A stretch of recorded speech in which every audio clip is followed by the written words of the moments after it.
ಚಂದರ್ಪುರ್ ಅನ್ನೋ ಒಂದು ಹಳ್ಳಿಯಲ್ಲಿ ಬೈಜು ಇರ್ತಿದ್ದ. ಅವನು ಅವನ ಮಾಲೀಕನಾದ ವಿಕ್ರಮ್ ಬಳಿ ಇಟ್ಗೆಗಳನ್ನ ಹೊಡೆಯೋದು ಮತ್ತೆ ಜೋಡ್ಸೋ ಕೆಲ್ಸ ಮಾಡ್ತಾ ಇದ್ದ. ಆದ್ರೆ ಬೈಜುಗೆ ಹೆಂಡತಿ ಕೂಡ ಇದ್ಲು. ಆದ್ರೆ ಬೈಜು ಯಾವಾಗ್ಲೂ ಕೂಡ ಅವನ ಓನರ್ ಆದ ವಿಕ್ರಮ್ ಜೊತೆನೇ ಇರ್ತಾ ಇದ್ದ. ಇಡೀ ದಿನ ಕಲ್ಲುಗಳನ್ನ ಹೊಡೆದು ಅವನ ದಿನಗೂಲಿನ ತಗೊಂಡು ಮನೆಗೆ ಹೋಗ್ತಾ ಇದ್ದ. ಬೈಜು ಹೆಂಡತಿ ಮನೆಯಲ್ಲಿ ಹೊಲಿಗೆ ಯಂತ್ರವನ್ನ ಬಳಸಿ ಹೊಲಿತಿದ್ಲು. ಮತ್ತೆ ಬಿಡುವಿನ ವೇಳೆಯಲ್ಲಿ ಅವರ ಮನೆ ಪಕ್ಕದ ಮಕ್ಕಳಿಗೆ ಟ್ಯೂಷನ್ ಹೇಳ್ಕೊಡ್ತಿದ್ಲು. ಸಾಧಾರಣ ಜೀವನ, ಉಚ್ಚ ವಿಚಾರ. ಬರೀ ಊಟಕ್ಕೆ ಎಷ್ಟು ಕಷ್ಟಪಡ್ತಾ ಇದೀವಿ. ನಾಳೆ ರೀಮಾಳಿಗೆ ಒಂದೊಳ್ಳೆ ಸಾರಿಯನ್ನ ಕೊಡಿಸ್ಬೇಕು. ತುಂಬಾ ಕಷ್ಟಪಟ್ಟು ಕೆಲಸ ಮಾಡ್ತಾ ಇದೀಯಾ ಬೈಜು? ಇದೇ ರೀತಿ ಕಷ್ಟಪಡ್ಬೇಕು. ಇಷ್ಟನ್ನ ಹೇಳಿ ಓನರ್ ಅಲ್ಲಿಂದ ಹೊರಟೋಗ್ತಾರೆ. ಆಗ ಬೈಜುಗೆ ಅಲ್ಲಿ ಭೂಮಿಯಲ್ಲಿ ಬಚ್ಚಿಟ್ಟಂತ ಒಂದು ನಕ್ಷೆ ಸಿಗತ್ತೆ. ಬೈಜು ಆ ನಕ್ಷೆಯನ್ನ ಕೈಗೆತ್ಕೊಳ್ತಾನೆ. ಆದ್ರೆ ಅದರಲ್ಲಿರೋದು ಅವನ್ಗೆ ಏನು ತಿಳಿಯೋದಿಲ್ಲ. ಆ ನಕ್ಷೆಯನ್ನ ತಗೊಂಡು ಅವನ ಓನರ್ಗೆ ಕೊಡ್ತಾನೆ. ಸೌಕರ್ಯ, ನಾನು ಕೆಲಸ ಮಾಡ್ತಾ ಇರ್ಬೇಕಾದ್ರೆ ಈ ಮ್ಯಾಪ್ ಸಿಕ್ ನಂಗೆ. ಪಕ್ಕದ ಗದ್ದೆಯಲ್ಲಿ ಇದರಲ್ಲಿ ಏನ್ ಬರ್ದಿದೆ ಅಂತ ನೋಡಿ. ಕೊಡು ನೋಡೋಣ. ಇದರಲ್ಲಿ ಗೊತ್ತಿಲ್ಲದೆ ಇರೋ ಒಂದು ಭಾಷೆಯಲ್ಲಿ ಬರ್ದಿದೆ. ಅದೇ ನಂಗೆ ಏನೂ ಅರ್ಥ ಆಗ್ತಾ ಇಲ್ಲ. ಬೈಜು ಮತ್ತೆ ಅವರ ಓನರ್ ಆ ನಕ್ಷೆಯನ್ನ ತಗೊಂಡು ಆ ಊರಿನ ಸಿದ್ಧ ಪುರುಷನಾದ ಪ್ರೇಮ್ಲಾಲ್ನ ಬಳಿ ಹೋಗ್ತಾರೆ. ಬೈಜು, ನೀನು ಇಲ್ಲೇ ಹೊರಗಡೆ ಇರೋ. ನಾನು ಹೋಗಿ ಸ್ವಾಮೀಜಿ ಹತ್ರ ಏನು ಎತ್ತ ಅಂತ ಕೇಳ್ಕೊ ಬರ್ತೀನಿ. ನೀವು ಹೇಳಿದ ರೀತಿ ಆಗ್ಲಿ. ಬೈಜು ವಿಕ್ರಮ್ ಹೇಳಿದ್ದಕ್ಕೆ ಹೊರಗಡೆನೆ ನಿಂತ್ಕೊಳ್ತಾನೆ. ಸ್ವಾಮಿ, ಈ ಮ್ಯಾಪು ಕೆಲಸಗಾರ ಬೈಜಿಗೆ ಸಿಕ್ತು. ಇದರಲ್ಲಿ ಏನ್ ಬರ್ದಿದೆ ನಮ್ಗೇನು ಅರ್ಥ ಆಗ್ತಾ ಇಲ್ಲ. ಇದು ಯಾವ ಜಾಗದ ಮ್ಯಾಪ್? ಅದನ್ನ ನಂಗ್ ಕೊಡಪ್ಪ. ಹೋಗಿ ದೂರದಲ್ಲಿ ಕುತ್ಕೋ. ಅಲಾಕ್ ನಿರಂಜನ್. ವಿಕ್ರಮ್ ಅದೇ ರೀತಿ ಮಾಡ್ದ. ಆ ಬಾಬಾ ಆ ನಕ್ಷೆಯನ್ನ ತೆರೆದಾಗ ಅದರಿಂದ ಹೊಳಪು ಬರ್ತಾ ಇತ್ತು. ಅದನ್ನ ನೋಡಿ ಬಾಬಾ ಹೇಳ್ತಾರೆ, ನಿನ್ನ ಕೆಲಸಗಾರ ತುಂಬಾ ದೊಡ್ಡ ಭಾಗ್ಯಶಾಲಿ. ಇದು ಅವನ ಕೈಯಲ್ಲಿ ಸಿಗ್ಬೇಕಂದ್ರೆ ಅವನು ಒಂದೊಳ್ಳೆ ಕಾರ್ಯವನ್ನ ಖಂಡಿತವಾಗಿ ಮಾಡಿರ್ಬೇಕು. ಆವಾಗ್ಲೇ ಅವನ ಕೈಯಲ್ಲಿ ಈ ಮ್ಯಾಪ್ ಸಿಕ್ಕಿರುತ್ತೆ. ಅವನು ಹೊರಗಡೆನೇ ಇದ್ದಾನೆ. ನಾನು ಅವನನ್ನ ಒಳಗಡೆ ಕರೀಲ. ಈ ಮ್ಯಾಪ್ ದೊಡ್ಡ ಮಾಯಾವಿ ಕೇಸರಿಯ ಜಲಪಾತದ್ದು. ಕೇಸರಿ ಜಲಪಾತನ? ಬಾರೇ ವಾ. ಕೇಸರಿ ಜಲಪಾತವನ್ನ ನಾನು ಕಂಡಿಡಿದ್ರೆ ಅದನ್ನ ಮಾರಿ ದೊಡ್ಡ ಶ್ರೀಮಂತ ಆಗ್ಬಿಡ್ತೀನಿ. ಇದು ನನಗೆ ತುಂಬಾ ದೊಡ್ಡ ಭಾಗ್ಯ. ಈ ಮ್ಯಾಪನ್ನ ಅರ್ಥ ಮಾಡ್ಕೋ, ಅದರ ಹಿಂದೆನೆ ಹೋಗು. ಖಂಡಿತ ನೀನು ಅನ್ಕೊಂಡಿದ್ದು ಸಿಕ್ಕೇ ಸಿಗುತ್ತೆ. ವಿಕ್ರಮ್ ಆ ಬಾಬಾ ಹೇಳಿದ ಹಾಗೆ ಆ ನಕ್ಷೆಯ ಸಹಾಯದಿಂದ ಬೈಜು ಜೊತೆ ಆ ಕೇಸರ್ನ ಜಲಪಾತವನ್ನ ಹುಡುಕಕ್ ಶುರು ಮಾಡ್ದ. ಸಾವ್ಕಾರೆ, ನೀವು ಮ್ಯಾಪನ್ನ ಸರಿಯಾಗಿ ನೋಡಿಲ್ಲ ಅಂತ ಅನ್ಸುತ್ತೆ. ಅಕ್ಕಪಕ್ಕದಲ್ಲಿ ಬರೀ ಮರ ಮಾತ್ರ ಇದೆ. ಆ ಸ್ವಾಮೀಜಿ ಪೊಲೀಸ್ ಸ್ವಾಮೀಜಿನಾ? ಸುಮ್ನಿರು, ಮ್ಯಾಪ್ ಹೇಳಿದ ಹಾಗೆ ನೀನ್ ಹೋಗು. ವಿಕ್ರಮ್ ನಕ್ಷೆಯನ್ನ ನೋಡ್ತಾ ಇದ್ದ ಹಾಗೆ ನಕ್ಷೆ ಹೊಳಿಯಕ್ ಶುರುವಾಯ್ತು. ಆಮೇಲೆ ವಿಕ್ರಮ್ ಬೈಜು ಜೊತೆ ಎಲ್ಲಿ ನಿಂತ್ಕೊಂಡಿದ್ನೋ ಆ ಭೂಮಿ ಕುಸಿಯಕ್ ಶುರುವಾಯ್ತು. ಕಬಡ್ಡಿ, ನಾವ್ ಎಲ್ಲಿ ಹೋಗ್ತಾ ಇದೀವಿ ಸೌಕರ್ಯ? ಅಯ್ಯೋ ದೇವ್ರೆ, ಈ ಭೂಮಿ ನಮ್ಮನ್ನ ಎಲ್ಲಿ ಕರ್ಕೊಂಡು ಹೋಗ್ತಾ ಇದೆ? ಬಿದ್ದ ಮೇಲೆ ಇಬ್ರು ಜ್ಞಾನ ತಪ್ಪಿ ಬಿಡ್ತಾರೆ. ಸ್ವಲ್ಪ ಹೊತ್ತಲ್ಲಿ ಅವ್ರು ಕಣ್ ಬಿಟ್ಟಾಗ ಅವರಿಬ್ರು ಕೇಸರ್ ಜಲಪಾತದಲ್ಲಿದ್ರು. ಅದ್ಭುತ ನಡೀತು, ಅದ್ಭುತ ನಡೆದೋಯ್ತು. ಇದು ಕಣ್ಸಿನ ಹಾಗೆ ನಂಗಿದೆ. ಈ ಕೇಸರಿ ಜಲಪಾತ ಈಗ ನನ್ನದು. ಇದೆಲ್ಲವನ್ನ ಮಾರಿ ನಾನು ದೊಡ್ಡ ಶ್ರೀಮಂತ ಆಗ್ತೀನಿ. ದೊಡ್ಡ ಶ್ರೀಮಂತ. ಈ ಲೋಕವನ್ನೇ ನಾನು ಆಳ್ತೀನಿ. ಮತ್ತೆ ನಾನೇನ್ ಮಾಡೋದು? ನಾನ್ ತಾನೇ ತಗೊಂಬಂದು ನಿಮ್ಗೆ ಕೊಟ್ಟೆ. ನನ್ ಬಗ್ಗೆ ನೀವು ಏನು ಹೇಳ್ತಾನೆ ಇಲ್ಲ. ನನ್ನ ಹತ್ರ ನೀನ್ ಕೆಲಸ ಮಾಡೋ ಕೆಲಸಗಾರ. ಈ ರೀತಿ ಮಾತಾಡಬಾರ್ದು ಅಂತ ನಿಂಗೆ ಗೊತ್ತಾಗಲ್ವಾ? ಇದನ್ನ ನಾನು ಮಾರಿ ದೊಡ್ಡ ಶ್ರೀಮಂತ ಆಗ್ತೀನಿ. ಇಲ್ಲಿ ನೋಡಿ, ಈ ರೀತಿಲೇ ಆಸೆ ಪಟ್ರೆ ಅದು ಅಪಾಯಕಾರಿ. ನಾನು ಈಗಲೇ ಇಲ್ಲಿಂದ ಹೋಗ್ಬಿಡ್ತೀನಿ. ವಿಕ್ರಮ್ ಬಯೋದ್ರಿಂದ ಬೈಜು ಅಲ್ಲಿಂದ ಹೊರಟೋಗ್ಬಿಡ್ತಾನೆ. ಮತ್ತೆ ವಿಕ್ರಮ್ ಕೇಸರ್ನ ಬಹಳ ದೊಡ್ಡ ವ್ಯಾಪಾರ ನಡೆಸ್ತಾನೆ. ವಿಕ್ರಮ್ ಅವನ ಕೆಲಸಗಾರರ ಹತ್ರ ಹೇಳಿ ಕೇಸರಲ್ಲಿದ್ದಂತ ಕೇಸರ್ನ ತೆಗೆಸ್ತಾನೆ. ಅದನ್ನೆಲ್ಲ ಮಾರಿ ಅವನು ಬಹಳ ಧನವಂತನಾಗ್ತಾನೆ. ನೋಡ್ತಾ ನೋಡ್ತಾನೆ ಅವನು ಹೊಸ ಗಾಡಿ, ದೊಡ್ಡ ಬಂಗ್ಲೆ ಎಲ್ಲವನ್ನ ಖರೀದಿ ಮಾಡ್ತಾನೆ. ಇನ್ನೊಂದ್ ಕಡೆ ಬೈಜು ಅವನ ಹೊಲದಲ್ಲಿ ಕೆಲಸ ಮಾಡ್ತಿರ್ತಾನೆ. ಆ ಮ್ಯಾಪ್ ನಂಗೆ ಸಿಕ್ತು, ಆದ್ರೆ ಸಾವ್ಕಾರು ಅದನ್ನ ಕಸ್ಕೋಬಿಟ್ರು. ನಿಮ್ಮನ್ನ ನೀವು ಬೈಕೊಂಡ್ರೆ ನಿಮ್ಗೆ ಏನ್ ಸಿಗತ್ತೆ? ಇದಕ್ಕೆ ನೀವು ಪರಿಹಾರ ಕಂಡ್ಕೋಬೇಕಾದ್ರೆ ನಕ್ಷೆಯ ಬಗ್ಗೆ ಯಾರು ವಿಕ್ರಮ್ಗೆ ಹೇಳಿದ್ರು ಅವ್ರ ಹತ್ರ. ನೀನು ಹೇಳಿದ್ದು ಸರಿನೇ. ನಾನು ಬೇಗ ಆ ಸ್ವಾಮೀಜಿ ಹತ್ರ ಹೋಗ್ತೀನಿ. ಅವ್ರ ಹತ್ರ ಹೋಗಿ ಎಲ್ಲವನ್ನ ಹೇಳ್ತೇನೆ. ಬೈಜು ಕೋಪದಿಂದ ಆ ಬಾಬಾ ಹತ್ರ ಹೋಗ್ತಾನೆ. ಯಾರು ಆ ನಕ್ಷೆಯನ್ನ ಓದಿ ಹೇಳಿದ್ರೋ ಅವರು. ಅಲಾಕ್ ನಿರಂಜನ್, ಬಾ ಬೈಜು, ನಿಂಗೋಸ್ಕರನೇ ನಾನು ಕಾಯ್ತಾ ಇದ್ದೆ. ನಂಗೋಸ್ಕರ ಕಾದಿದ್ದು ಈಗ ಏನ್ ನಡೆಯುತ್ತೆ? ನಮ್ ಸಾವ್ಕಾರ ಹತ್ರ ಇದಕ್ಕಿಂತ ಮುಂಚೆನೆ ಎಷ್ಟು ದುಡ್ಡಿದೆ ಗೊತ್ತಾ? ಆ ಮ್ಯಾಪಲ್ಲಿರೋ ಕೇಸರಿ ಸರೋವರವನ್ನ ನೀವು ತೋರಿಸ್ಬಿಟ್ರಿ. ಅದರಲ್ಲಿ ಸ್ವಲ್ಪ ಕೂಡ ನಂಗೆ ಅವರು ಕೊಡೋದೇ ಇಲ್ಲ. ದೊಡ್ಡ ಪಾಪವಾದ ನಿಮ್ಮ ಸಾವ್ಕಾರ ಪಾಪವನ್ನ ಸರಿ ಮಾಡ್ಬೋದು. ಆ ಮ್ಯಾಪ್ ನಿನ್ನಂತ ಬಡವನಿಗೆ ಸಿಗ್ಬೇಕಾಗಿತ್ತು. ಅದೇ ರೀತಿ ನಿಂಗೂ ಕೂಡ ಅದು ಸಿಕ್ತು. ಆದ್ರೆ ಅದನ್ನ ಅವನ್ ತಗೊಂಡ. ಕೇಸರಿ ಜಲಪಾತವನ್ನ ಅವನು ತಗೊಂಡ್ಬಿಟ್ಟ. ನಂಗೆ ಏನೋ ಅರ್ಥನೇ ಆಗ್ತಾ ಇಲ್ಲ. ನಂಗೋಸ್ಕರನೇ ಅದು ಇತ್ತ? ನಾನು ನಿಂಗೆ ಸರಿಯಾಗಿ ಹೇಳ್ತೀನಿ. ಇದು ನಿನ್ನ ಹಿಂದಿನ ಜನ್ಮದ್ದು. ಹೋದ ಜನ್ಮದಲ್ಲಿ ನೀನು ದೊಡ್ಡ ರಾಜನಾಗಿದ್ದೆ. ನಿನ್ನ ನಾಡಲ್ಲಿ ಕೇಸರಿ ಬೆಳೆ ತುಂಬಾ ಜಾಸ್ತಿ ಇತ್ತು. ಯಾವಾಗ ನಿನ್ನ ರಾಜ್ಯವನ್ನ ಇನ್ನೊಂದು ರಾಜ ಬಂದು ಕಬಳಿಸ್ತಾನೋ ಆವಾಗ ಎಲ್ಲ ಕೇಸರಿಯನ್ನ ಒಂದು ಜಲಪಾತದಲ್ಲಿ ಹಾಕ್ತೆ. ಅದು ನಿಂಗ್ ಮಾತ್ರ ಗೊತ್ತು. ಆದ್ರೆ ಏನ್ ಮಾಡಕ್ಕಾಗುತ್ತೆ? ಅವತ್ ನೀನು ಸತ್ ಹೋದೆ. ವಿಧಿಯ ಆಟ ಹೀಗೆ ಇರುತ್ತೆ. ಯಾವಾಗ ಆ ಮ್ಯಾಪನ್ನ ನೀನ್ ಮುಟ್ಟಿದ್ಯೋ ಆವಾಗ್ಲೇ ಆ ಜಲಪಾತ ಮತ್ತೆ ಹುಟ್ಟು ಬಂತು. ಓ ಹಾಗ? ಈಗ ನಾನು ಏನ್ ಮಾಡ್ಬೇಕು? ಎಲ್ಲವೂ ಕೂಡ ಸರಿಯಾಗ್ಬೇಕಂದ್ರೆ ಆ ಕೇಸರಿ ಜಲಪಾತ ನನ್ನದು, ನಮ್ ಸಾವ್ಕಾರ್ದು ಅಲ್ವೇ ಅಲ್ಲ. ಬೈಜು ಸ್ಥಿತಿಯನ್ನ ನೋಡಿ ಬಾಬಾ ಅವನಿಗೆ ಒಂದು ಸರಳವಾದ ಉಪಾಯವನ್ನ ಸೂಚಿಸ್ತಾರೆ. ನೀ ಆ ಮ್ಯಾಪನ್ನ ಕೈಯಲ್ಲಿ ತಗೊಂಡು ಕೇಸರಿ ಜಲಪಾತದಲ್ಲಿ 3 ಸತಿ ಮುಳುಗಿ ಏಳ್ಬೇಕು. ಇದರಿಂದ ನಿನ್ನ ಸಮಸ್ಯೆ ಎಲ್ಲವೂ ಕೂಡ ಮುಗ್ದೋಗುತ್ತೆ. ನೀವು ಹೇಳಿದ ಹಾಗೇನೆ ಆಗ್ಲಿ, ನಾನು ಅದೇ ರೀತಿ ಮಾಡ್ತೀನಿ. ಬೈಜು ವಿಕ್ರಮ್ನ ಮನೆಯಿಂದ ಆ ನಕ್ಷೆಯನ್ನ ಕದ್ದು ಕೇಸರ್ನ ಜಲಪಾತದ ಬಳಿ ಹೋಗ್ತಾನೆ. ಮತ್ತೆ ಅದನ್ನ ಹಿಡ್ಕೊಂಡು ಆ ಕೇಸರ್ನ ಜಲಪಾತದಲ್ಲಿ 3 ಬಾರಿ ಮುಳುಗಿ ಏಳ್ತಾನೆ. ಅವನು 3ನೇ ಬಾರಿ ಮುಳುಗಿ ಎದ್ದಾಗ ಆ ನಕ್ಷೆಯಿಂದ ಒಂದು ಧ್ವನಿ ಬರುತ್ತೆ. ನಿನ್ನ ಸತ್ಯೆ, ನಿಷ್ಠೆ ಮತ್ತೆ ಪ್ರಾಮಾಣಿಕತೆ ನೋಡಿ ನಾನು ಮೊದಲೇ ಬಹಳ ಸಂತುಷ್ಟಗೊಂಡಿದ್ದೆ.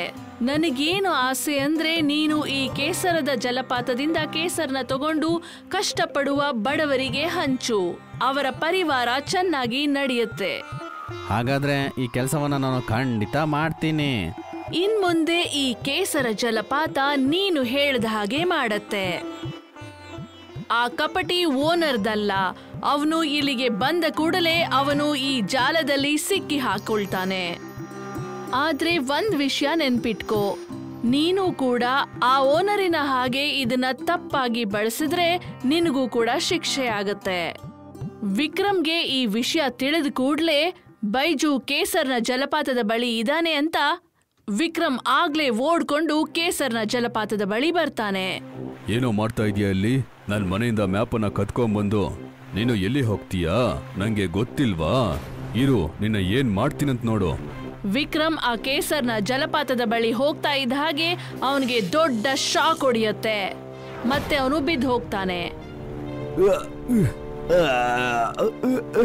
ಇದೆಲ್ಲ ಹೇಗ್ ನಡೀತು? ಈ ಜಲಪಾತಕ್ಕೆ ನನ್ನಿಂದ ಏನಕ್ಕೆ ಹೋಗಕ್ಕಾಗ್ತಾ ಇಲ್ಲ? ನಮ್ಮ ರೀತಿ ಬಡವರಿಗೆ ತುಂಬಾ ಸಮಸ್ಯೆಯನ್ನ ಕೊಟ್ಟಿದ್ದೀರಾ. ಆದ್ರಿಂದನೇ ಈ ರೀತಿ ಎಲ್ಲ ನಿಮ್ಗೆ ಆಗ್ತಾ ಇದೆ. ನೀವೀಗ ಒಳಗಡೆನೂ ಬರಕ್ಕಾಗಲ್ಲ, ಈ ಕಾಡಿಂದ ಹೊರಗಡೆನೂ ಹೋಗೋದಿಕ್ಕೆ ಆಗಲ್ಲ. ಈ ಕೇಸರಿ ಜಲಪಾತದ ಶಾಪದಿಂದ ನೀವು ಇಲ್ಲೇ ಇರ್ತೀರಾ. ಬೈಜು ವಿಕ್ರಮ್ನ ಅಲ್ಲೇ ಬಿಟ್ಟು ನಕ್ಷೆಯನ್ನ ತಗೊಂಡು ಹೊರಡ್ತಾನೆ. ಕೇಸರ್ನ ಜಲಪಾತ ಈಗ ಬೈಜುದಾಗ್ಬಿಟ್ಟಿತ್ತು. ಬೈಜು ಕೇಸರ್ನ ಜಲಪಾತದಿಂದ ಪ್ರತಿ ಕೂಲಿಯವ್ರಿಗೆ ಮತ್ತೆ ಚಿಕ್ಕ ಚಿಕ್ಕ ವ್ಯಾಪಾರಿಗಳ ಜೊತೆ ಕೇಸರ್ನ ವ್ಯಾಪಾರ ಮಾಡ್ತಾನೆ. ಮತ್ತೆ ಎಲ್ರನ್ನೂ ನೋಡ್ಕೊಳ್ತಾ ಕೂಡ ಇರ್ತಾನೆ. ಒಂದು ಬಾರಿ ಸುಂದರವನ ಹಳ್ಳಿಯಲ್ಲಿ ಬಿಸಿಲು ಬಹಳ ಜಾಸ್ತಿ ಆಗ್ತಾ ಇತ್ತು. ಅದರಿಂದ ಎಲ್ಲ ಗಿಡಗಳು ಒಣಗ್ತಾ ಇದ್ವು. ಗೊತ್ತಿಲ್ಲ ಏನಾಗ್ಬಿಟ್ಟಿತ್ತು ವಾತಾವರಣಕ್ಕೆ ಅಂತ. ಈ ಬಾರಿ ಮಳೆಗಾಲದಲ್ಲೂ ಕೂಡ ಒಂದೇ ಒಂದು ಹನಿ ಮಳೆ ಬೀಳಲಿಲ್ಲ. ಆ ಸುಂದರವನ ಹಳ್ಳಿಯ ಎಲ್ಲ ಜನರು ಬಹಳ ಚಿಂತೆಗೆ ಒಳಗಾಗ್ಬಿಡ್ತಾರೆ. ಅವರು ನೀರ್ಗಾಗಿ ಎಲ್ಲ ಕಡೆ ಹುಡುಕಾಡ್ಬೇಕಿತ್ತು. ಗೊತ್ತಿಲ್ಲ ಇಂದ್ರದೇವ ನಮ್ಮ ಮೇಲೆ ಯಾಕೆ ಕೋಪಗೊಂಡಿದ್ದಾನೆ ಅಂತ. ಮಳೆಗಾಲನೇ ಮುಗ್ದೋಗೋದ್ರಲ್ಲಿದೆಯಲ್ಲ, ಆದ್ರೂ ಕೂಡ ಆಕಾಶದಲ್ಲಿ ಒಂದಾದ್ರೂ ಕಪ್ಪು ಮೋಡ ಇಲ್ವಲ್ಲ. ನನಗೆ ಏನ್ ಅನಿಸ್ತಿದೆ ಅಂದ್ರೆ ನಮ್ಮ ಈ ಸುಂದರವನದ ಮೇಲೆ ಯಾರೋ ಕಣ್ಣು ಮಡಗಿದ್ದಾರೆ. ಅದಕ್ಕೆ ಈ ತರ ಎಲ್ಲ ನಡೀತಿದೆ. ನಮಗೆ ಇದುವರೆಗೆ ಈ ತರ ಪರಿಸ್ಥಿತಿ ಬಂದೇ ಇಲ್ಲ. ನಾನ್ ಯಾವಾಗಾದ್ರೂ ಈ ಸುಂದರವನ ಹಳ್ಳಿಯ ಹೆಸರು ಹೇಳ್ತಿದ್ನೋ? ನನಗೆ ಆ ಒಳ್ಳೆ ಪರಿಸರ, ಆ ಸುಂದರವಾದ ಹೂಗಳೇ ಜ್ಞಾಪಕ ಬರ್ತಾ ಇದ್ದಾವೆ. ರಾಧಿಕಾ ಕಣ್ಮುಚ್ಕೊಳ್ತಾಳೆ. ಈಗಿನಿಂದ 2 ವರ್ಷದ ಕೆಳಗೆ ಸುಂದರವನಹಳ್ಳಿ ಹೇಗಿತ್ತು ಅನ್ನೋದನ್ನ ಜ್ಞಾಪಿಸ್ಕೊಳ್ತಾಳೆ. ಸುಂದರವನಹಳ್ಳಿ ಬಹಳ ಸುಂದರವಾಗಿ ಕಾಣ್ತಾ ಇದೆ. ಸೂರ್ಯ ಹುಟ್ಟಿದ ಕೂಡ್ಲೆ ಆ ಸೂರ್ಯನ ಮೊದಲನೇ ಕಿರಣ ಬಿದ್ದು ಸುಂದರವನ ಇನ್ನೂ ಸುಂದರವಾಗಿ ಕಾಣ್ತಿದೆ. ಎಲ್ಲ ನೋಡಿದ್ರು ಹಸಿರೋ ಹಸಿರು. ಪಕ್ಷಿಗಳ ಚಿಲಿಪಿಲಿ ಅಂತೂ ಚೆನ್ನಾಗ್ ಕೇಳ್ತಿದೆ. ಆಹಾರ ಹುಡುಕ್ತಾ ಆಕಾಶದಲ್ಲಿ ಹಾರೋಗ್ತಿವೆ. ಮಹಿಳೆಯರು ಬಾವಿಯಿಂದ ನೀರ್ ತಗೊಂಡು ಮನೆ ಕಡೆ ಹೊರಟಿದ್ದಾರೆ. ರೈತರು ಎತ್ತುಗಳನ್ನ ಕರ್ಕೊಂಡು ಹೊಲಕ್ ಹೋಗ್ತಿದ್ದಾರೆ. ಮಕ್ಕಳು ಶಾಲೆ ಬ್ಯಾಗ್ನ ತಗೊಂಡು ಶಾಲೆಗೆ ಹೊರಟಿದ್ದಾರೆ. ಎಲ್ರೂ ಸಂಪನ್ನವಾಗಿ ಖುಷಿಯಾಗಿದ್ರು. ಇದೆಲ್ಲವನ್ನ ಒಂದು ಕನ್ಸಾಗಿ ರಾಧಿಕಾ ನೆನೆಸ್ಕೊಳ್ತಾ ಇದ್ದಾಳೆ. ಆಗ್ಲೇ ವೀರೇಂದ್ರ ಅವಳನ್ನ ಕನ್ಸಿಂದ ಎಬ್ಬಿಸ್ತಾನೆ. ಅರೆ, ಏನಾಯ್ತು ನಿನಗೆ? ಕಣ್ಣು ತೆರ್ಕೊಂಡೆ ಕನ್ಸ್ ಕಾಣ್ತಿದ್ಯಾ ಏನು? ನಾನು ಕನ್ಸ್ ಕಾಣ್ತಿರ್ಲಿಲ್ಲ. ಇವತ್ತಿಗಿಂತ 2 ವರ್ಷ ಹಿಂದೆ ಸುಂದರವನ ಹೇಗಿತ್ತು ನೆನೆಸ್ಕೊಂಡೆ ನಾನು. ಹೌದು, ಆ ದಿನ ಹೇಗಿತ್ತು. ಹಚ್ಚ ಹಸಿರಾಗಿ ಇರುವ ಊರು. ಎಲ್ಲಿ ನೋಡಿದ್ರು ಎಲ್ಲರೂ ಖುಷಿಯಾಗಿ ಒಬ್ರ ಜೊತೆ ಒಬ್ಬರು ಮಾತಾಡ್ಕೊಂಡು ಸುಮಾರು ಜನ ನಮ್ಮ ಗ್ರಾಮನನು ಇಲ್ಲಿರುವ ಅಂದ ಚಂದವನ್ನು ನೋಡ್ಲಿಕ್ಕೋಸ್ಕರ ದೂರ ದೂರದಿಂದ ಬರ್ತಾ ಇದ್ರು. ಆದ್ರೆ ಇವಾಗ ನೋಡು, ಈ ಗ್ರಾಮದಲ್ಲಿ ಬದುಕೋದೇ ಕಷ್ಟ ಆಗಿದೆ. ಗೊತ್ತಿಲ್ಲ ಮುಂದೆ ಏನಾಗುತ್ತೆ. ಬೆಳೆಗಳೆಲ್ಲ ಒಣಗೋಗಿರೋದ್ರಿಂದ ಹಳ್ಳಿಯಲ್ಲಿ ಒಂದು ಕಾಳು ಧಾನ್ಯ ಇಲ್ಲ. ಎಷ್ಟು ಧಾನ್ಯ ಉಳಿದಿದೆ ಅಂದ್ರೆ ಇನ್ನೂ 1 ತಿಂಗಳು ನಾವು ಹೊಟ್ಟೆ ತುಂಬಾ ತಿನ್ನೋ ಹಾಗೆ ಕೂಡ ಇಲ್ಲ. ನೀನು 1 ತಿಂಗಳ ಬಗ್ಗೆ ಮಾತಾಡ್ತಿದ್ದೀಯ. ಆದ್ರೆ ನಮ್ಮ ಮನೆ ಪರಿಸ್ಥಿತಿ ಇವಾಗ 1 ವಾರಕ್ಕಾಗುವ ವಸ್ತುಗಳನ್ನು ನಮ್ಮ ಮನೇಲಿಲ್ಲ. ನನಗೆ ಚೆನ್ನಾಗಿ ಗೊತ್ತಿದೆ, ಅಪ್ಪ ಅಮ್ಮ ಇಬ್ಬರಳು ಉಪವಾಸ ಇದ್ದು ನಮಗೆ ಹೇಗೆ ಊಟ ಆಗ್ತಿದ್ರು ಅಂತ. ಹೇ ಈಶ್ವರ, ನಮಗ್ ಸಹಾಯ ಮಾಡು. ಇಲ್ಲ ಅಂದ್ರೆ ಹೊಟ್ಟೆ ಹಸುವಿನಿಂದ ನಮ್ಮ ಈ ಸುಂದರವನ ಒಂದು ಸ್ಮಶಾನವಾಗ್ಬಿಡತ್ತೆ. ಖಂಡಿತ. ನನಗೆ ಅನಿಸ್ತಿದೆ ನಾವು ಈ ಸಮಸ್ಯೆದಿಂದ ಹೊರಗಡೆ ಬರಲಿಕ್ಕೆ ಗ್ರಾಮದಲ್ಲಿ ಒಂದು ಯಾಗನ ಮಾಡಬೇಕು ಅಂತ. ಹೌದು, ಇದೇ ಸರಿಯಾಗಿರುತ್ತೆ. ವೀರೇಂದ್ರ ಮತ್ತೆ ರಾಧಿಕಾ ಹಳ್ಳಿಯಲ್ಲಿರೋ ಎಲ್ರಿಗೂ ಹೋಮದ ಬಗ್ಗೆ ಹೇಳ್ತಾರೆ. ಬೆಳೆಗಳು ಒಣಗ್ತಾ ಇರೋ ಸಮಸ್ಯೆ ನೋಡಿ ಎಲ್ರೂ ಹೋಮಕ್ಕೆ ಒಪ್ಕೊಂಡ್ಬಿಡ್ತಾರೆ. ಹಳ್ಳಿಯಲ್ಲಿ ದೇವಸ್ಥಾನದ ಮುಂದ್ಗಡೆ ಒಂದು ದೊಡ್ಡ ಹೋಮದ ವ್ಯವಸ್ಥೆ ಮಾಡ್ತಾರೆ. ಹೋಮ ಮುಗಿಯೋಷ್ಟ್ರಲ್ಲಿ ಆ ಹಳ್ಳಿಗೆ ಒಬ್ಬ ಸಾಧು ಬರ್ತಾರೆ. ಯಾರಾದ್ರೂ ಸ್ವಲ್ಪ ದಾನ ಮಾಡಿ ಅಮ್ಮ. ಆ ಸಾಧುಗಳು ಒಬ್ಬೊಬ್ಬರಾಗಿ ಎಲ್ಲರ ಮನೆ ಬಾಗ್ಲಿಗೆ ಹೋಗ್ತಾರೆ. ಇಲ್ಲಿ ನೋಡಿ ಅಮ್ಮ, ನಾನು ಸುಮಾರು ದಿನದಿಂದ ಉಪವಾಸ ಇದ್ದೀನಿ. ತಿನ್ಲಿಕ್ಕೆ ಏನಾದ್ರೂ ಇದ್ರೆ ಕೊಡಿ ಅಮ್ಮ. ಗುರುಗಳೇ, ನಿನ್ನೆ ರಾತ್ರಿಯಿಂದ ನಮ್ಮ ಮನೆಯಲ್ಲಿ ಒಲೆ ಅಂಟಿಸಿಲ್ಲ. ನಾನು 1 ದಿನ ಬಿಟ್ಟು 1 ದಿನ ಅಡ್ಗೆ ಮಾಡ್ತಿದ್ದೀನಿ. ಯಾಕೆಂದ್ರೆ ಮನೆಯಲ್ಲಿ ಬೇಕಾಗಿರೋಷ್ಟು ರೇಷನ್ ಇಲ್ಲ. ಇದನ್ನ ಕೇಳಿ ಸಾಧುಗಳು ಈ ಮನೆಯಿಂದ ಹೊರಟ ಕೂಡ್ಲೆ ಆ ಹೆಂಗ್ಸು ಸಾಧುಗಳನ್ನ ಕರೀತಾಳೆ. ನಿಂತ್ಕೊಳ್ಳಿ ಗುರುಗಳೇ, ನೀವು ನನ್ನ ಬಾಗ್ಲಿಂದ ಖಾಲಿ ಕೈಯಲ್ಲಿ ಹೋಗೋ ಹಾಗಿಲ್ಲ. ಮತ್ತೆ ಆ ಹೆಂಗ್ಸು ಮನೆಯಲ್ಲಿ ಏನೇ ರೇಷನ್ ಇದ್ರೂ ಅದನ್ನ ಸಾಧು ಅವರ ಜೋಳಿಗೆ ಹಾಕ್ತಾಳೆ. ಆ ದೇವರು ನಿನ್ನ ಕಾಪಾಡ್ತಾರೆ. ನಿನ್ನ ಕಷ್ಟಗಳು ಎಲ್ಲದನ್ನೂ ಅವರು ತೀರಿಸ್ತಾರೆ. ಸಾಧುಗಳು ಆ ಹೆಂಗ್ಸಿಗೆ ಆಶೀರ್ವಾದ ಕೊಟ್ಟು ಭಿಕ್ಷೆನ ತಗೊಂಡು ಬೇರೆ ಮನೆ ಕಡೆ ಹೊರಟ್ಬಿಡ್ತಾರೆ. ಸಾಧುಗಳಿಗೆ ಒಂದು ಕುಟೀರ ಕಾಣತ್ತೆ. ಅಲ್ಲಿ ಒಂದು ಪರಿವಾರ ಊಟ ಮಾಡ್ತಾ ಇರ್ತಾರೆ. ಅಮ್ಮ, ಏನಾದ್ರೂ ದಾನ ಮಾಡಿ ಅಮ್ಮ. ಸಾಧುಗಳ ಧ್ವನಿಯನ್ನ ಕೇಳಿ ಆ ಮನೆಯ ಮಾಲೀಕ ಹೊರಗಡೆ ಬರ್ತಾನೆ. ಆ ಮಾಲೀಕ ಅವನ ಭಾಗದ ಊಟವನ್ನ ಅವ್ರಿಗೆ ಕೊಡ್ತಾನೆ. ಸಾಧು ಆ ವ್ಯಕ್ತಿ ಕೊಟ್ಟಿದ್ರಲ್ಲಿ 1 ರೊಟ್ಟಿನ ತಿಂತಾರೆ. ಅವ್ರಿಗೆ ಹೊಟ್ಟೆ ತುಂಬಲ್ಲ. ಅವರ ಮುಖದಲ್ಲಿ ಅತೃಪ್ತಿಯನ್ನ ನೋಡಿ ಮಾಲೀಕ ಒಳಗಡೆ ಹೋಗ್ತಾನೆ.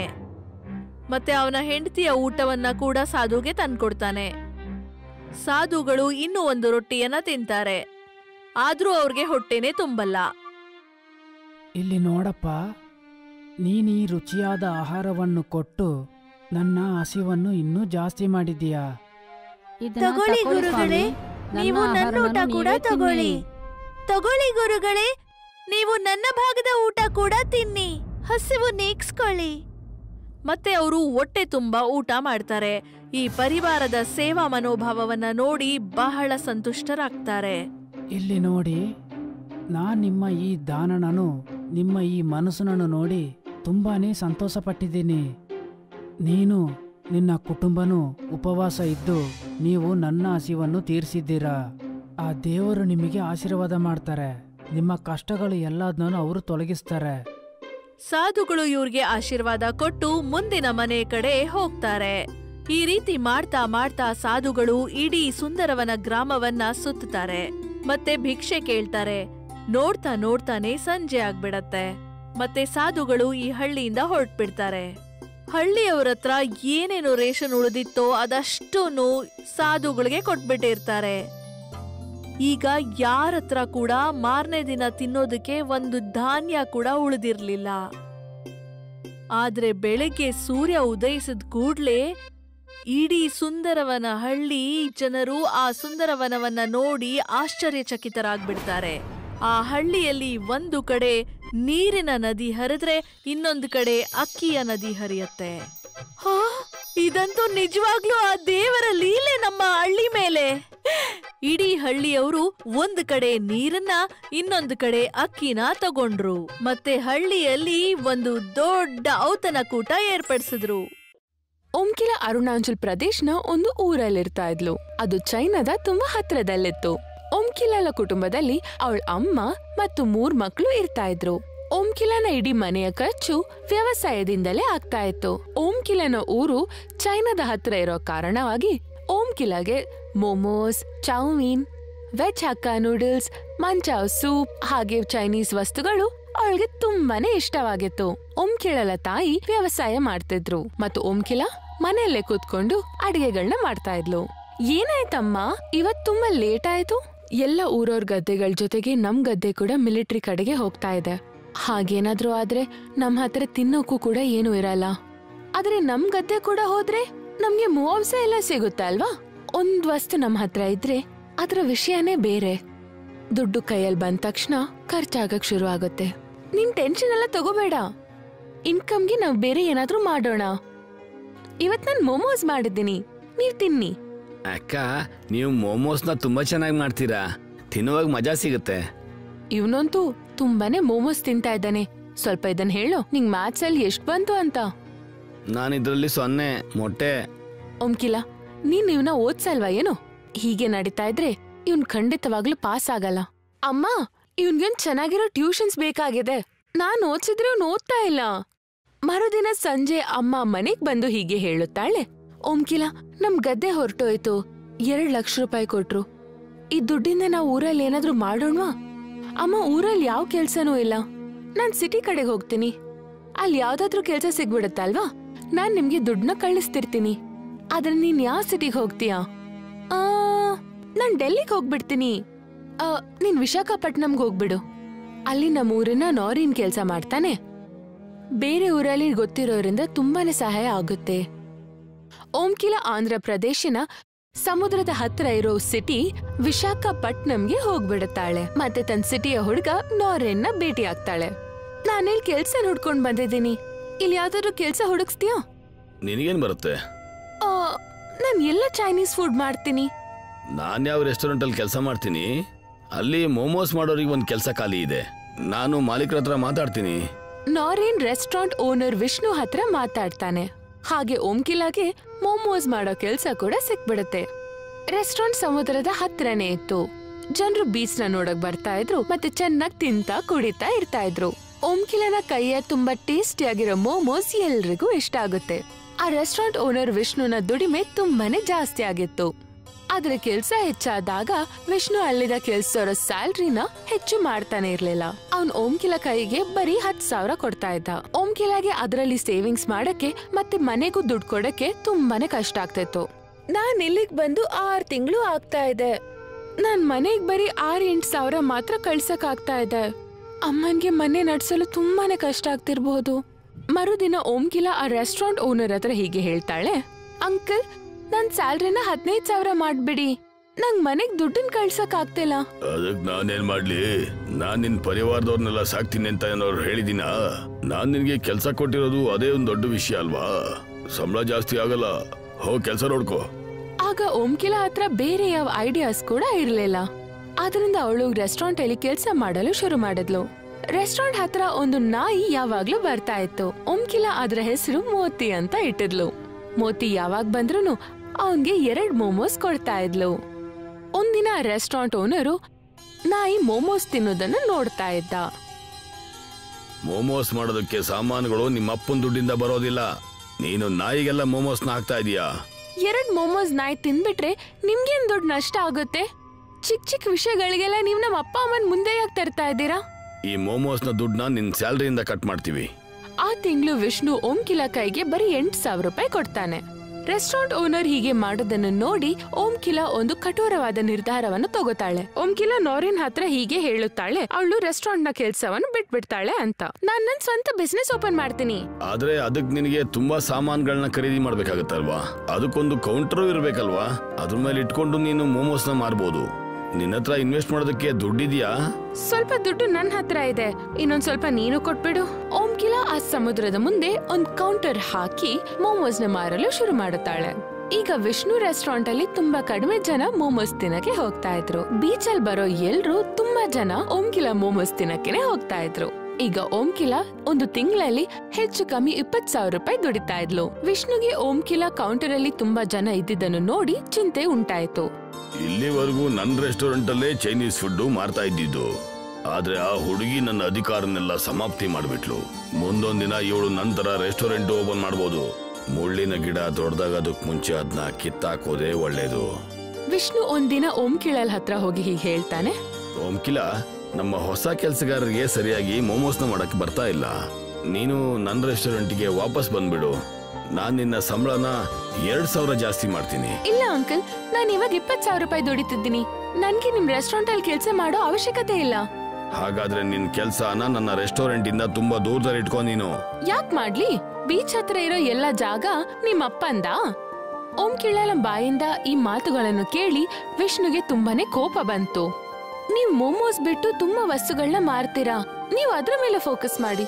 ಮತ್ತೆ ನಿಮ್ಗೆ ಅಡ್ಜಸ್ಟ್ ಮಾಡಕ್ ಆಗ್ಲಿಲ್ಲ ಅಂದ್ರೆ ನೀವ್ ನಿಮ್ ರೆಸ್ಟೋರೆಂಟ್ ನ ಬೇರೆ ಕಡೆ ಶಿಫ್ಟ್ ಮಾಡ್ಬಿಡಿ. ಇಲ್ಲಿವರೆಗೂ ಈ ಹುಡುಗಿ ನನ್ನ ಹತ್ರ ಸ್ಯಾಲರಿ ಕೊಡಿ ಅಂತ ಕೇಳ್ತಾ ಬರ್ತಾ ಇದ್ಲು. ಈಗ ನನಗೆ ಇವಳು ಉತ್ತರ ಕೊಡ್ತಾ ಇದ್ದಾಳೆ. ಇವಳ ಅಹಂಕಾರವನ್ನ ಚೂರ್ ಚೂರ್ ಮಾಡ್ಲೇ ಇಲ್ಲ ಅಂದ್ರೆ ನನ್ನ ಹೆಸರು ವಿಷ್ಣುಕಾಂತ್ ದೇಸಾಯಿನೇ ಅಲ್ಲ. ಅವತ್ ರಾತ್ರಿ ಓಂಕಿಲ ಅವಳ ರೂಮಿಗೆ ಹೋದ ತಕ್ಷಣ 2 ವ್ಯಕ್ತಿಗಳು ಅವಳನ್ನ ಹಿಡ್ಕೊಂಡಿದ್ರು.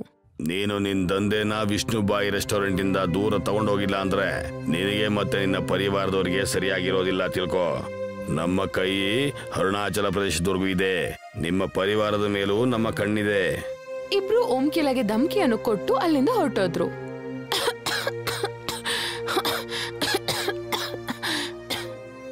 ಓಂಕಿಲಗೆ ತುಂಬಾ ಹೊತ್ತಿನ ನಂತರ ಉಸಿರು ಬಂತು. ಓಂಕಿಲ ಫೋನ್ ನಿಂದ ಅವಳ ಅಮ್ಮನ ಜೊತೆ ಮಾತಾಡ್ತಾಳೆ. ನೀನ್ ಭಯ ಪಡ್ಬೇಡ ಮಗಳೇ, ಇಲ್ಲಿ ನಮ್ಗೆ ಯಾರು ಏನು ಮಾಡಕ್ಕಾಗಲ್ಲ. ನೀನ್ ಕೆಲ್ಸನ ಮಾಡ್ತಾ ಇರು. ನೀನ್ ಈಗ್ಲೇ ಪೊಲೀಸ್ ಅವ್ರ ಹತ್ರ ಹೋಗು. ಓಂಕಿಲ ಪೊಲೀಸ್ ಅವ್ರ ಹತ್ರ ಹೋಗಿ ಕಂಪ್ಲೇಂಟ್ ಮಾಡುತ್ತಾಳೆ. ಪೊಲೀಸ್ ವಿಷ್ಣು ಅವ್ರ ಹತ್ರ ಬರ್ತಾರೆ. ವಿಷ್ಣು ಅಣ್ಣ, ನೀವು ಈ ಊರಿನ ದೊಡ್ಡ ವ್ಯಕ್ತಿ. ನೀವು ಇನ್ನೊಬ್ಬರ ಪ್ರಾಣ ತೆಗೆದು ಕೊಲೆಗಾರ ಆಗಕ್ಕೆ ಇಷ್ಟಪಡ್ತೀರಾ? ಇಲ್ಲ ಇಲ್ಲ ಇನ್ಸ್ಪೆಕ್ಟ್ರೆ, ನಾನು ಇನ್ನೊಬ್ರನ್ನ ಕೊಲ್ಲಬೇಕು ಅನ್ನೋ ಆಸೆನೇ ಇಲ್ಲ ನನಗೆ. ನಾನು ಬರೀ ಆ ಹುಡುಗಿಗೆ ಹೆದರ್ಸ್ಬೇಕು ಅಂತ ಇದ್ದೆ ಅಷ್ಟೇ. ಈ ತರ ಹೆದರ್ಸುವಂತ ಕೆಲಸನ ಯಾವ್ದೇ ಕಾರಣಕ್ಕೂ ಮಾಡಬೇಡಿ, ಇಲ್ಲಾಂದ್ರೆ ನಿಮಗೆ ಕಾನೂನಿಂದ ಕಷ್ಟ ಆಗುತ್ತೆ. ಆ ಹುಡುಗಿಗೆ ಆ ಕೆಲಸ ಮಾಡೋದಕ್ ಬಿಡಿ. ಪೊಲೀಸ್ ಅವರು ಅಲ್ಲಿಂದ ಹೋದ್ಮೇಲೆ ವಿಷ್ಣು ಯೋಚನೆ ಮಾಡಕ್ ಶುರು ಮಾಡ್ತಾನೆ. ಬಲದಿಂದ ಕೆಲಸ ಆಗೋದಿಲ್ಲ, ನಾನ್ ಸಿಕ್ಕಾಕೊಂಡ್ಬಿಡ್ತೀನಿ. ತಲೆಯಿಂದ ಕೆಲಸ ಮಾಡ್ಬೇಕು. ಸ್ವಲ್ಪ ದಿನದ ನಂತರ ಓಂಕಿಲ ಹತ್ರ ಒಂದು ಹುಡುಗಿ ಬರ್ತಾಳೆ. ಹಲೋ ಮ್ಯಾಮ್, ನಾನ್ ಹಿಂದೂಸ್ತಾನ್ ಪೇ ಕಂಪನಿ ಕಡೆಯಿಂದ ಬರ್ತಿದ್ದೀನಿ. ನೀವು ಪ್ಲೀಸ್ ನಮ್ ಕೋಡ್ ಸ್ಕ್ಯಾನರ್ನ ಹಾಕ್ಸ್ಬೇಡಿ, ಇದರಿಂದ ದುಡ್ಡು ಹೋಗುತ್ತೆ. ಇದು ಫ್ರೀ ಆಗಿದೆ. ನೀವ್ ನಿಮ್ ಮೊಬೈಲ್ ನನ್ ಕೈ ಕೊಡಿ, ನಾನ್ ನಿಮ್ ಅಕೌಂಟ್ನ ಇದಕ್ಕೆ ಲಿಂಕ್ ಮಾಡಿಸ್ತೀನಿ. ತುಂಬಾ ಕಸ್ಟಮರ್ಸ್ ಆನ್ಲೈನ್ ಪೇಮೆಂಟ್ಗೆ ಕೇಳ್ತಾ ಇದ್ರು. ಅದರಿಂದ ಓಂಕಿಲ ಯೋಚನೆ ಮಾಡ್ತಾಳೆ ಅವಳು ಸ್ಕ್ಯಾನರ್ ಹಾಕ್ಸ್ಬೇಕು ಅಂತ. ಓಂಕಿಲ ತನ್ನ ಫೋನ್ನ ಆ ಹುಡುಗಿ ಕೈಗೆ ಕೊಟ್ಟಿದ್ಲು. ಆ ಹುಡುಗಿ ಒಬ್ಳು ಹ್ಯಾಕರ್ ಆಗಿದ್ಲು. ಅವಳನ್ನ ವಿಷ್ಣು ಕಳ್ಸಿದ್ದು. ಆ ಹುಡುಗಿ ಓಂಕಿಲನ ಬ್ಯಾಂಕ್ ಅಕೌಂಟ್ ಅಲ್ಲಿರೋ ಎಲ್ಲಾ ದುಡ್ಡನ್ನ ತೆಗೆದ್ಬಿಟ್ಲು. ತಗೊಳ್ಳಿ ಆಯ್ತು. ಮರುದಿನ ಓಂಕಿಲ ಅವಳ ಅಕೌಂಟ್ ಇಂದ ದುಡ್ಡು ಇಸ್ಕೊಳಕ್ ಹೋದಾಗ ಅವಳಗ್ ಗೊತ್ತಾಯ್ತು ಅವಳ ಅಕೌಂಟ್ ಅಲ್ಲಿ 1 ರೂಪಾಯಿ ಕೂಡ ಇಲ್ಲ ಅಂತ. ಓಂಕಿಲ ಬೇಗನೆ ಬ್ಯಾಂಕ್ ಹೋಗ್ತಾಳೆ ಮತ್ತೆ ಅವಳು ಅವಳ ಅಕೌಂಟ್ ಬಗ್ಗೆ ಕೇಳ್ಬಿಡ್ತಾಳೆ. ಬ್ಯಾಂಕ್ ಅಲ್ಲಿ ಅವಳಿಗೆ ಹೇಳುತ್ತಾರೆ ಅವಳು ಆನ್ಲೈನ್ ಪೇಮೆಂಟ್ ನ ಒಂದು ಶಿಕಾರಿ ಆಗಿದ್ದಾಳೆ ಅಂತ. ಓಂಕಿಲಗೆ ಅರ್ಥ ಆಗುತ್ತೆ ಹಿಂದೂಸ್ತಾನ್ ಪೇ ಹುಡುಗಿ ಅವಳಿಗೆ ಮೋಸ ಮಾಡ್ತಿರ್ತಾಳೆ ಅಂತ. ಓಂಕಿಲ ಪೊಲೀಸ್ ಸ್ಟೇಷನ್ಗೆ ಹೋಗಿ ಆ ಹುಡುಗಿ ವಿರುದ್ಧ ಒಂದು ಕಂಪ್ಲೇಂಟ್ ಕೊಡ್ತಾಳೆ. ಆದ್ರೆ ಹುಡುಗಿ ಬಗ್ಗೆ ಏನೂ ಗೊತ್ತಾಗ್ಲಿಲ್ಲ. ಈ ಕಡೆ ವಿಷ್ಣು ಓಂಕಿಲ ಕೌಂಟರ್ನು ಕೂಡ ತೆಗ್ಸ್ಬಿಡ್ತಾನೆ. ಅದ್ರಲ್ಲಿ ಓಂಕಿಲನ ಎಲ್ಲ ವಸ್ತುಗಳು ಇತ್ತು. ಈಗ ಓಂಕಿಲ ಹತ್ರ ಇನ್ವೆಸ್ಟ್ಮೆಂಟ್ ದುಡ್ಡು ಕೂಡ ಇರ್ಲಿಲ್ಲ ಹಾಗೂ ವಸ್ತುಗಳು ಇರ್ಲಿಲ್ಲ. ಅವಳು ಅಳ್ಕೊಂಡು ನೋರಿನ್ ಹತ್ರ ಬಂದ್ಬಿಟ್ಲು. ನಂಗ್ ಮೋಸ ಆಯ್ತು ನಾರಿನ್. ಏನಾಯ್ತು ಓಂಕಿಲ, ಯಾಕೆ ಅಳ್ತಾ ಇದೀಯ ನೀನು? ಓಂಕಿಲ ನಾರಿನ್ ಹತ್ರ ಎಲ್ಲ ವಿಷಯನೂ ಹೇಳುತ್ತಾಳೆ. ನೀನ್ ನನ್ಗೆ ಏನಾದ್ರೂ 10,000 ರೂಪಾಯಿ ಕೊಡ್ಬಹುದಾ? ನಾರಿನ್ 2 ದಿನದ ಮುಂಚೆನೆ ಊರಿಗೆ ಬಂದಿದ್ದ. ನನ್ನನ್ನ ಕ್ಷಮಿಸ್ಬಿಡು ಓಂಕಿಲ, ನಾನ್ ಮೊನ್ನೆ ತಾನೇ ನನ್ನ ತಂಗಿ ಮದುವೆ ಮಾಡಿ ಬಂದಿದ್ದೀನಿ. ಎಲ್ಲಾ ದುಡ್ಡು ಮದುವೆಲೇ ಖರ್ಚಾಗೋಯ್ತು. ಓಂಕಿಲ ಬೀಚಲ್ಲಿ ಕುತ್ಕೊಂಡು ಅಳ್ತಾ ಇದ್ಲು. ಆವಾಗ ಅದೇ ನಾಯಿ ಮೋತಿ ಬಂದ್ಬಿಡ್ತು. ಅದಕ್ಕೆ ಓಂಕಿಲ ಮೋಮೋಸ್ ತಿನ್ಸ್ತಿದ್ಲು. ಇವತ್ ನಿನ್ಗೆ ತಿನ್ನಕ್ ಕೊಡಲು ನನ್ನ ಹತ್ರ ಏನೂ ಇಲ್ಲ, ನನ್ಗೆಲ್ರೂ ಮೋಸ ಮಾಡಿದ್ದಾರೆ. ಮೋತಿ ತಕ್ಷಣವಾಗಿ ಒಂದು ದೇವ್ರ ರೂಪ ತಗೊಂಡ. ನಾನು ಸಮುದ್ರದ ದೇವತೆ ವರುಣ, ನಾಯಿಯ ವೇಷದಲ್ಲಿ ಇಡೀ ಬೀಚ್ ನಲ್ಲಿ ಓಡಾಡ್ಕೊಂಡು ಜನಗಳನ್ನ ತಿಳ್ಕೋತೀನಿ. ನೀವ್ ನನಗ್ಯಾಕೆ ದರ್ಶನ ಕೊಡ್ತಾ ಇದ್ದೀರಾ? ನಾನ್ ಯಾವತ್ತೂ ಪೂಜೆ ಮಾಡೇ ಇಲ್ಲ ಅಲ್ವಾ? ಭಗವಂತ ಯಾವಾಗ್ಲೂ ಒಂದು ಪ್ರಾಣಿಯ ರೂಪದಲ್ಲಿ ಪರೀಕ್ಷೆ ಮಾಡೋದಕ್ಕಿಂತ ಬರೋದು. ಮತ್ತು ಒಂದು ಚೀಲವನ್ನು ಕೈಗೆ ಕೊಟ್ಬಿಡ್ತಾನೆ. ಈ ಬೀಜಗಳನ್ನ ಸಮುದ್ರ ದಡದಲ್ಲಿ ಹಾಕ್ಬಿಡು. ಅದರಲ್ಲಿ ಬರೋ ಬೆಳೆಯಲ್ಲಿ ನೀನು ಮೋಮೋಸ್ ಮಾಡಬಹುದು. ಇದನ್ನ ನೀನ್ ಮಾತ್ರ ಹಾಕೋದಕ್ ಸಾಧ್ಯ ಆಗತ್ತೆ. ಇಷ್ಟು ಹೇಳಿ ವರುಣ್ ದೇವ ಮಾಯವಾದ್ರು. ಓಂಕಿಲ ಬೀಜಗಳನ್ನ ತಗೊಂಡು ನೆಲದಲ್ಲಿ ಹಾಕಿದ್ಲು ಮತ್ತು ಮರುದಿನನೇ ಅಲ್ಲಿ ಗಿಡಗಳು ಬಂತು. ಆ ಗಿಡಗಳಲ್ಲಿ ಮೋಮೋಸ್ ಫಲ ಕೂಡ ಇತ್ತು. ಓಂಕಿಲ ಮೋಮೋಸ್ನೆಲ್ಲ ತಗೊಂಡೊಂದ್ ಬುಟ್ಟಿ ಒಳಗಡೆ ಹಾಕಿದ್ಲು ಮತ್ತೆ ಆ ಬುಟ್ಟಿಗಳಲ್ಲಿ ಮಾರಕ್ ಶುರು ಮಾಡಿದ್ಲು. ಆ ಮೋಮೋಸ್ ಅಲ್ಲಿ ಅದೇ ಟೇಸ್ಟ್ ಇತ್ತು. ಓಂಕಿಲ ಕೈಯಲ್ಲಿ ಮಾಡಿರೋ ಮೋಮೋಸ್ ತರಾನೇ. ವಿಷ್ಣುಗೆ ಯಾವಾಗ ಗೊತ್ತಾಯ್ತು ಓಂಕಿಲ ನೆಲದಲ್ಲಿ ಮೋಮೋಸ್ಗಳ ಗಿಡ ಹಾಕಿದ್ಲು ಅಂತ, ಅವನ್ ರಾತ್ರಿ ಮೋಮೋಸ್ನ ಕಿತ್ಕೊಳ್ಳಕ್ ಹೋಗ್ತಾನೆ. ವಿಷ್ಣು ತುಂಬಾನೇ ಫೋರ್ಸ್ ಹಾಕ್ತಾನೆ. ಆದ್ರೆ ಒಂದೇ ಒಂದ್ ಮೋಮೋಸ್ ಕೂಡ ಅವನ್ ಕೈಯಲ್ಲಿ ಬಂದಿಲ್ಲ, ಹಾಗೆ ಗಿಡ ಕೂಡ ನೆಲದಿಂದ ಬಂದಿಲ್ಲ.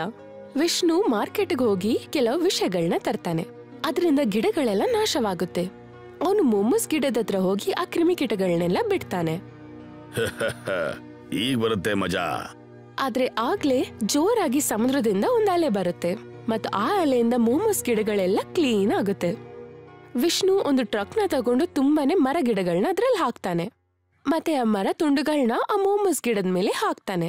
ಮತ್ತೆ ಆ ಮರದ ತುಂಡುಗಳಿಗೆ ಪೆಟ್ರೋಲ್ನ ಹಾಕಿ ಬೆಂಕಿನ ಇಡ್ತಾನೆ. ವಿಷ್ಣುಗ್ ಅನ್ಸುತ್ತೆ ಇವಾಗ ಕೆಲ್ಸ ಆಗುತ್ತೆ ಅಂತ. ಆದ್ರೆ ಆಗ್ಲೇ ಜೋರಾಗಿ ಮಳೆ ಬಂದು ಆ ಬೆಂಕಿ ಹೋಗುತ್ತೆ. ಈ ಮಳೆ ಈಗ್ಲೇ ಬರ್ಬೇಕಾಗಿತ್ತಾ? ಆಗ್ಲೇ ನಾರಿನ್ ಅಲ್ಲಿಗ್ ಬರ್ತಾನೆ. ಇದೇನ್ ಮಾಡ್ತಾ ಇದೀರ ಸರ್ ನೀವು? ಓಂಕಿಲ ನನ್ಗೆ ಹೇಳಿದ್ಲು ಈ ಮೋಮೋಸ್ ಯಾವ್ದೋ ದೇವತೆಯ ವರದಾನ ಅಂತ. ಇದನ್ ಯಾರು ಏನು ಮಾಡಕ್ಕಾಗಲ್ಲ. ನಾನ್ ನಾಸ್ತಿಕ. ನನ್ ಮೇಲೆ ಈ ವರದಾನ ದೇವತೆ ಅನ್ನೋ ಮಾತು ನಡೆಯೋದಿಲ್ಲ. ನಾನು ನನ್ನ ಜೀವನದಲ್ಲಿ ಎಲ್ಲವನ್ನ ಕಷ್ಟಪಟ್ಟು ಪಡೆದಿದ್ದೇನೆ. ನಾನು ನಿನ್ನ ಓಂಕಿಲನ್ನ ಈ ಫ್ರೀಯಾದ ಮೋಮೋಸ್ನ ಹೊಡೆದಾಕ್ದೆ ಬಿಡೋದಿಲ್ಲ. ಆಗ್ಲೇ ಓಂಕಿಲ ಅಲ್ಲಿಗ್ ಬರ್ತಾಳೆ. ವಿಷ್ಣು ಅಂಕಲ್, ನೀವ್ ನನ್ ಮೋಮೋಸ್ ಗಿಡಗೆ ದಯವಿಟ್ಟು ಏನು ಮಾಡ್ಬೇಡಿ. ಹಾಗೇನಾದ್ರೂ ಮಾಡಿದ್ರೆ ನಾನು ಪೊಲೀಸ್ ಹತ್ರ ಹೋಗಿ ಮತ್ತೆ ಕಂಪ್ಲೇಂಟ್ ಕೊಡ್ತೀನಿ. ಇವಳು ಮತ್ತೆ ಮತ್ತೆ ಪೊಲೀಸ್ ಹತ್ರ ಹೋದ್ರೆ ನನ್ನ ಇಮೇಜ್ ಹಾಳಾಗೋಗುತ್ತೆ. ನಾನು ಈಗ ಇಲ್ಲಿಂದ ಹೊರಟೋಗೋದೇ ಒಳ್ಳೇದು ಅನ್ಸುತ್ತೆ. ನೀನ್ ತಪ್ಪು ತಿಳ್ಕೊಂಡಿದೀಯ ಓಂಕಿಲ. ನಾನು ಇಲ್ಲಿಗೆ ಬರೀ ಮೋಮೋಸ್ನ ನೋಡಕ್ಕೆ ಅಂತ ಬಂದೆ. ನಿನಗೆ ಕಷ್ಟ ಆಗ್ತಾ ಇದೆ ಅಂದ್ರೆ ನಾನು ಇಲ್ಲಿಂದ ಹೊರಟೋಗ್ತೀನಿ. ನೋರೇನ್, ನೀನ್ ನನ್ ಜೊತೆ ಬಾ. ವಿಷ್ಣು ನಾರೇನ್ ಅವನ್ ಜೊತೆ ಕರ್ಕೊಂಡು ಅವನ್ ಮನೆಗ್ ಬರ್ತಾನೆ. ನೋರೇನ್, ನೀನ್ ನನ್ನ ಒಂದು ಕೆಲಸ ಮಾಡ್ಬೇಕು. ಏನ್ ಕೆಲಸ ಸರ್? ನೀನು ಊರಿಗೆ ಹೋಗು. ಹೇಗಾದ್ರೂ ಮಾಡಿ ಅವರ ತಾಯಿ ಮತ್ತು ತಮ್ಮಂದಿರಿಗೆ ಕಾಯಿಲೆ ಬರೋ ತರ ಮಾಡು. ಅವ್ರಿಗೇನಾದ್ರೂ ಕಾಯಿಲೆ ಬಂತು ಅಂದ್ರೆ ಆಗ ಅವ್ರನ್ನ ನೋಡ್ಕೊಳ್ಳೋದಕ್ಕೆ ಅಂತ ಓಂಕಿಲ ಇಲ್ಲಿಂದ ಹೊರಟೋಗ್ತಾಳೆ. ಈ ರೀತಿಯಿಂದ ಓಂಕಿಲ ನನ್ನ ರಸ್ತೆಯಲ್ಲಿ ಅಡ್ಡ ಬರೋದಿಲ್ಲ. ನಿನಗೆ ಈ ಕೆಲ್ಸಕ್ಕಾಗಿ 50,000 ರೂಪಾಯಿ ಕೊಡ್ತೀನಿ. ನೀನ್ ಒಂದ್ ವೇಳೆ ಬೇಡ ಅಂತಂದ್ರೆ ನಾನ್ ನಿನ್ನ ಕೆಲಸದಿಂದ ತೆಗೆದಾಕ್ತೀನಿ. ನಾರೇನ್ ಸಂಕಟದಲ್ಲಿ ಸಿಲುಕ್ತಾನೆ. ಆ ರಾತ್ರಿ ಅವನ್ಗೆ ನಿದ್ದೆ ಕೂಡ ಬರಲ್ಲ. ಓ ದೇವ್ರೇ, ನಾನ್ ಏನ್ ಮಾಡ್ಲಿ? ನಾನ್ ಕೆಲ್ಸ ಬಿಡಕ್ ಆಗಲ್ಲ. ನನ್ನ ಹೆಂಡತಿ ಮಕ್ಕಳು ಹಸುವಿಂದ ಸಾಯ್ತಾರೆ. ನಾನು ಮಾಲೀಕರ ಆರ್ಡರ್ನ ಪೂರ್ತಿ ಮಾಡೋದ್ರ ಬದಲು ಬೇರೆ ಏನು ಮಾಡಕ್ ಆಗೋದಿಲ್ಲ. ಮುಂದೆ ಏನಾಗುತ್ತೆ ಅಂತ ಗೊತ್ತಾಗ್ತಾನೆ ಇಲ್ಲ. ಆದ್ರೆ ಈ ಕೆಲ್ಸನ ನಾನು ಬೇಕು ಅಂತ ಮಾಡ್ತಾ ಇಲ್ಲ. ನಾನು ಅನಿವಾರ್ಯಕ್ಕೋಸ್ಕರ ಮಾಡ್ತಾ ಇದ್ದೀನಿ ಅಷ್ಟೇ. ದೇವ್ರೇ, ನನ್ನ ಕ್ಷಮಿಸ್ಬಿಡಿ. ಅವನು ಊರಿಗೆ ಹೋಗ್ತಾನೆ ಮತ್ತೊಂದು ಸ್ವೀಟ್ ಬಾಕ್ಸ್ ತಗೊಂಡು ಓಂಕಿಲ ಮನೆಗೆ ಹೋಗ್ತಾನೆ. ಓಂಕಿಲ ಅವ್ರ ಅಮ್ಮ ನಾರೇನ್ನ ಚಿಕ್ಕಮ್ಮವಾಗಿದ್ರು. ಚಿಕ್ಕಮ್ಮ, ನಾನು ಹೊಸ ಮೋಟಾರ್ ಸೈಕಲ್ ನ ತಗೊಂಡೆ, ಅದಕ್ಕೆ ಸ್ವೀಟ್ ತಗೊಂಡ್ ಬಂದಿದ್ದೀನಿ. ಓಂಕಿಲ ಅವ್ರ ಅಮ್ಮ ನಾರೇನ್ ಮೇಲೆ ತುಂಬಾನೇ ವಿಶ್ವಾಸ ಇಟ್ಟಿದ್ರು. ತುಂಬಾನೇ ಖುಷಿಯ ವಿಚಾರ ಮಗ್ನೆ. ಮತ್ತೆ ಹೇಳು, ಮನೇಲಿ ಎಲ್ಲ ಸರಿ ಇದೆ ಅಲ್ವಾ? ಮತ್ತೆ ಓಂಕಿಲ ಹೇಗಿದ್ದಾಳೆ? ಮನೇಲಿ ಎಲ್ರು ಚೆನ್ನಾಗಿದ್ದಾರೆ. ಓಂಕಿಲ ಕೂಡ ಚೆನ್ನಾಗಿ ದುಡಿತಾ ಇದ್ದಾಳೆ. ನಿಮ್ ಮಗಳು ಒಳ್ಳೆ ಕೆಲಸ ಮಾಡ್ತಾಳೆ. ಇಂಥ ಮಗಳು ಹಣೆ ಬರ ಇದ್ದವ್ರಿಗೆ ಮಾತ್ರ ಸಿಗೋದು. ಸ್ವಲ್ಪ ಹೊತ್ತು ಮಾತಾಡಿದ್ಮೇಲೆ ನಾರೇನ್ ಅಲ್ಲಿಂದ ಹೋಗ್ತಾನೆ. ಓಂಕಿಲ ಅವ್ರ ಅಮ್ಮ ಮತ್ತೆ ಅವಳ ತಮ್ಮ ಎಲ್ಲ ಆ ಸ್ವೀಟ್ ನ ತಿಂತಾರೆ. ಆ 4 ಜನಕ್ಕೂ ಜ್ವರ ಬರುತ್ತೆ ಮತ್ತೆ ಅವ್ರಿಗೆ ಯಾರಿಗೂ ಹುಷಾರಿರಲ್ಲ. ಓಂಕಿಲಾಗೆ ಅವಳ ಕುಟುಂಬನ ನೋಡಕ್ಕೆ ವಾಪಸ್ ಊರಿಗೆ ಬರ್ಬೇಕಿತ್ತು. ಈಗ ನನ್ಗೆ ಯಾವ ಹೆದರಿಕೆನೂ ಇಲ್ಲ. ಈ ಗಿಡಗಳನ್ನ ಕಿತ್ತಕ್ಕಾಗಲ್ಲ, ಆದ್ರೆ ನಷ್ಟ ಅಂತೂ ಮಾಡ್ಲೇಬಹುದು. ವಿಷ್ಣು ಒಂದು ರೋಲರ್ನ ತರ್ತಾನೆ ಮತ್ತು ಗಿಡಗಳ ಮೇಲೆ ಓಡಿಸ್ತಾನೆ. ಆದ್ರೆ ಅದರಿಂದ ಕೂಡ ಗಿಡಗಳಿಗೆ ಏನೂ ಆಗಲ್ಲ. ರೋಲರ್ ಮುಂದೆ ಹೋದ ತಕ್ಷಣ ಗಿಡಗಳು ವಾಪಸ್ ಮೇಲೆ ಎದ್ದೊಳ್ಳುತ್ತೆ. ವಿಷ್ಣು ಸಿಟ್ ಮಾಡ್ಕೊಂಡು ಹುಚ್ಚನಾಗ್ತಾನೆ. ಅವನಿಗೆ ಮುಂದೆ ಅದೇ ನಾಯಿ ಮೋತಿ ಸಿಗುತ್ತೆ. ವಿಷ್ಣು ತನ್ನ ಕೋಪವನ್ನು ನಾಯಿ ಮೇಲೆ ತೀರಿಸ್ಬೇಕಂತ ಇದ್ದ. ಇವತ್ ನಾನು ಈ ನಾಯಿನ ಜೀವಂತವಾಗಿ ಬಿಡೋದಿಲ್ಲ. ವಿಷ್ಣು ರೋಲರ್ನ ನಾಯಿ ಮೇಲೆ ನಡೆಸ್ಬೇಕಂತಾನೆ ಇದ್ದ. ಆದ್ರೆ ಆವಾಗ್ಲೇ ಆ ನಾಯಿ ವರುಣ್ ದೇವ್ರಾಗಿ ಬದಲಾದ್ರು ಮತ್ತು ವರುಣ್ ದೇವ್ರು ವಿಷ್ಣು ಮತ್ತು ರೋಲರ್ನ ಸಮೇತ ಎತ್ತಿ ಸಮುದ್ರದ ಮಧ್ಯೆ ಎಸ್ಬಿಟ್ರು. ಕಬಡ್ಡಿ ಕಬಡ್ಡಿ, ನನಗೆ ಈ ಜೊಡೆಗೆ ಬರೋದಿಲ್ಲ, ನನ್ನನ್ನು ಕಾಪಾಡಿ ಕಾಪಾಡಿ. ವರುಣ್ ದೇವ್ರು ಅವನ ಹತ್ರ ಹೋಗಿ ಹೇಳಿದ್ರು, ನಾನ್ ನಿನ್ನ ಕಾಪಾಡ್ತೀನಿ, ಆದ್ರೆ ನನಗೊಂದು ಮಾತು ಕೊಡು. ಓಂಕಿಲಾ ವಿಷಯವಾಗಿ ಇನ್ಯಾವುದೇ ತೊಂದರೆ ನಾನು ನೀನು ಕೊಡೋದಿಲ್ಲ ಅಂತ. ನಾನ್ ಮಾತು ಕೊಡ್ತಾ ಇದ್ದೀನಿ, ಓಂಕಿಲಾ ವಿಷಯದಲ್ಲಿ ನಾನು ಯಾವುದೇ ತರ ಕಷ್ಟ ಕೊಡೋದಿಲ್ಲ ಅಂತ. ಅವಳ ದುಡ್ಡನ್ನ ವಾಪಸ್ ಕೊಟ್ಬಿಡ್ತೀನಿ, ಅವಳ ಕೌಂಟರ್ನು ಕೂಡ. ಆಗ ವರುಣ್ ದೇವ್ರು ವಿಷ್ಣುನ ಎತ್ತಿ ಸಮುದ್ರದ ಹತ್ರ ಎಸಿತಾರೆ ಮತ್ತು ಅಲ್ಲಿಂದ ಮಾಯ ಆಗ್ತಾರೆ. ಮತ್ತೆ ಓಂಕಿಲ ಮನೆಗ್ ಬಂದು ಮತ್ತೆ ಓಂಕಿಲ ಕುಟುಂಬದವ್ರನ್ನೆಲ್ಲ ಸರಿ ಮಾಡ್ತಾರೆ. ಓಂಕಿಲ ಸಿಟಿಗೆ ವಾಪಸ್ ಬಂದ್ಬಿಟ್ಲು ಮತ್ತೆ ಅವಳ ಕೆಲ್ಸ ಎಲ್ಲ ಮೊದ್ಲಿನಂತೆ ನಡೀತಾ ಇತ್ತು.